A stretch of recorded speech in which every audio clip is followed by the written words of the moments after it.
各位朋友大家好，我係 Fergus。Hello， 我係 Becky。好耐冇見大家啦，我都2個禮拜冇上片啦。咁而家喺我哋而家身處嘅就係呢一個嘅大阪三井 Outlet， 近住關西機場最近嗰個。咁今日咧，我哋嚟就補給呢一個嘅我哋唔夠嘅物資，不過係嚟 Outlet 補給。好似你而家見到我呢件褸咧，都係啱啱買嘅啫。點解咧？因為我冇帶到短褸過嚟，因為係個行李真係爆得好緊要啊！咁啊，都行咗一陣，咁都唔會特登再行噶啦，因為想買咗一樣就嚟呢度買，因為我哋唔急嘅。講到嚟呢度，我都想同大家分享下我上機之前究竟係做過啲乜嘢啦。咁就上咗機，到步咗大阪，亦都做過啲乜嘢啦。咁其實都一集咧，就相信係講唔晒嘅。喺片頭嘅時候，大家都見到阿 Suzuki 啦，唱歌唱國語歌。如果單睇佢唱國語歌，我諗大家都未必估到佢係日本人。係啦，以為係 A 貨，係 A 貨日本人，因為咧佢係一上車，我要唱歌咁樣喎。我諗住播日文歌俾佢聽㗎。係啊，佢話我唔聽日文歌嘅，我要聽國語歌。咁我都覺得，唉，得啦，我就就下你啦。咁要聽咩啊？章魚。章魚。仲有咩啊？我都唔好啦。章魚。大家聽咗章魚啦嚇，咁其實我唔識邊個嚟嘅，咁啊佢可能年青過我哋。章魚係咩？我哋個車程係45分鐘，佢唱足45分鐘。係啊，搏命喺度唱啊！咁啊啲國語絕對係應該都係正宗國語啦，唔係我嗰啲咁喺度扮晒國語啦。其實我啲係扮國語嘅國語啦嚇，咁好清楚嘅。咁啊 Becky 聽唔明我講乜嘢啊，但係 Suzuki 聽得我明我講乜嘢喎。咁即係話呢個語言咧就唔係我嘅，係 Suzuki 嘅啦。我都聽得明，但係我覺得聽得辛苦啲，好難頂咯！我自己聽翻我哋睇翻條片，我都難頂咯。咁啊講翻啦，上機之前咧，我就係執衫啦，攞啲宣傳單張俾我啲商戶朋友啦。咁啊亦都有好多唔同嘅朋友嚟特登嚟同我哋食飯。係啦，咁專程嚟同我哋食飯啦。同我哋道別咯，同埋咧就鼓勵係啦，係啦，咁好感恩佢哋鼓勵我哋嚇。我好感動添啊，因為係有啲係住喺九龍啊，特登啊，你唔好出九龍啦，你喺新界等我啦，喺你屋企附近等我啦。係阻住我哋執嘢嘛？係啦，我點樣都同你食餐飯啊！咁喺呢個時候，我趁呢段時間好多謝佢哋啦。咁亦都攞貓貓去我哋2位親戚度啦。因為我哋要褪到最後嗰日先俾細妹同埋表姐。冇錯啦，因為我好掛住2隻貓貓，真係唔捨得去拎去我個親戚屋企住先。因為要就隻細貓貓，所以咧起碼要半年後先見到佢咯。我年終都會翻去一次嘅，望一望咯，但係就唔係翻屋企咯。唔係就會翻嚟自己照顧嗰啲啦。係啦，咁因為大貓相處咗10年啦，細貓相處咗年幾啦。你知道如果大家有養小動物嘅話，都會知道係好掛住佢哋嘅。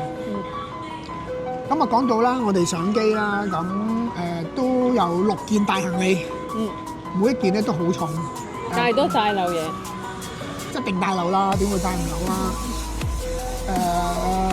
所以咪而家嚟到補充物資咯。其實嚟第1日、第2日已經發現嘢係有啲嘢唔足夠㗎啦，得6個篋。但係其實我唔想買嘢嘅，因為咧屋企好多嘢唔想買，但係咧又唔夠喎，咁但係咧唯有過嚟補給下。係啊，我帶咗2件褸嘅啫，2件都係長褸。咁我發覺咦唔掂喎，2件長褸，因為要買翻件短褸。咁啊就特登走過嚟呢一度，咁啊順便鬆一鬆啦。到步後3日連續3日係撲足3日，做咗好多嘅嘢。希望稍後落嚟嘅時間喺呢條片或者後一條片都講俾大家聽。另外喺上機之前，我哋係仲有就探我哋嘅一啲支持我哋嘅商戶啦，或者唔商戶嘅一啲即係朋友啦，由商戶變朋友啦。咁有佢哋真係好幫得手啊！咁將我哋嘅租車公司嘅 poster 啦、QR code 啦，就 post 喺佢哋一個當眼嘅地方啦。咁有機會片尾大家都會見到嘅。同埋有啲我哋印咗一啲卡片咁咧，有啲商戶就擠咗已經卡片就任人去拎咯。係啦，冇錯啦。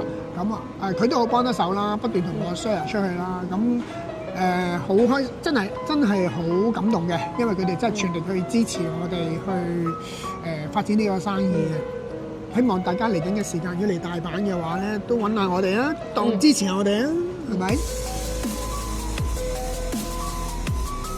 好啦，到埗之後啦，咁大家都會見到啦。到埗之後其實喺機場啦，我哋就攞在留卡啊，好快嘅其實就原因係佢哋真係準備咗部機喺度出個在留卡俾我哋。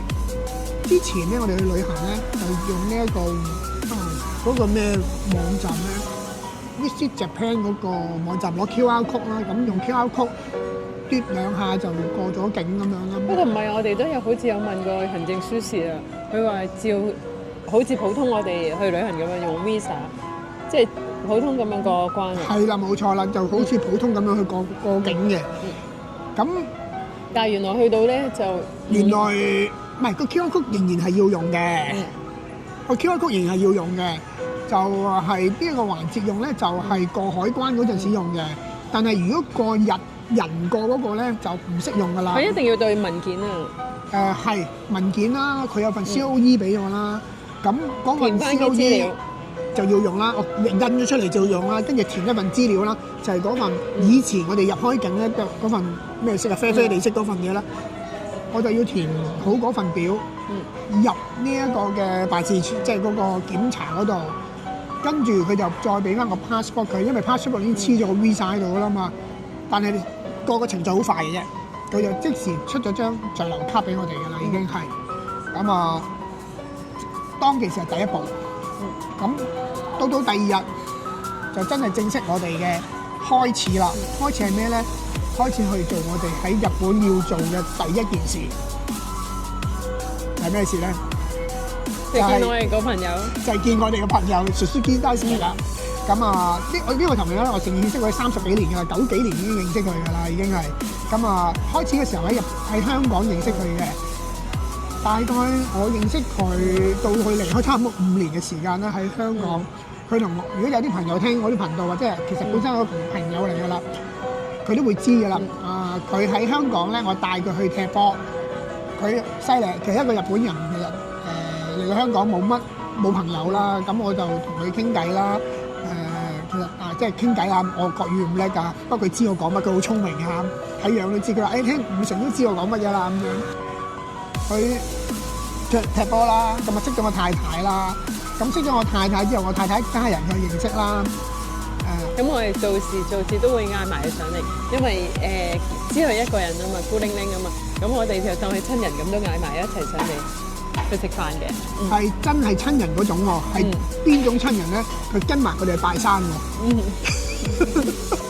佢跟埋我哋去拜山喎，嗰種親人喎。去掃墓嗰啲係啊，係掃墓喎。和合石嗰啲啊嚇。唔係喎，沙嶺啊，同我哋行山人沙嶺。佢即係佢係好樂意，係一個好 nice 嘅人嚟嘅。就喺嗰段時間建立咗我同佢嘅感情。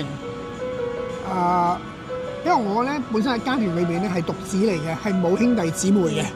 咁認識咗佢之後咧，咁佢有一個哥哥。咁佢嚟到香港之後咧，就最熟係我噶啦。咁而家我同佢相稱嘅咧，都係兄弟嚟嘅。佢都話喺即係都當我申請呢個管理及經營簽證之前咧，我話嚟日本發展嚟咗香港，佢話全力支持我。佢因為真係當我係兄弟，所以唔使講噶啦。你一嚟咧，我就會全力支持噶啦。所以喺到埗日本之後第一日，因為緊張過我哋，佢緊張過我哋啊！佢約晒所有嘅地產啦，約晒所有嘅相關嘅行政書士啦。佢拎住本簿咧，每一個步驟都要記低佢嘅，記得好清楚嘅。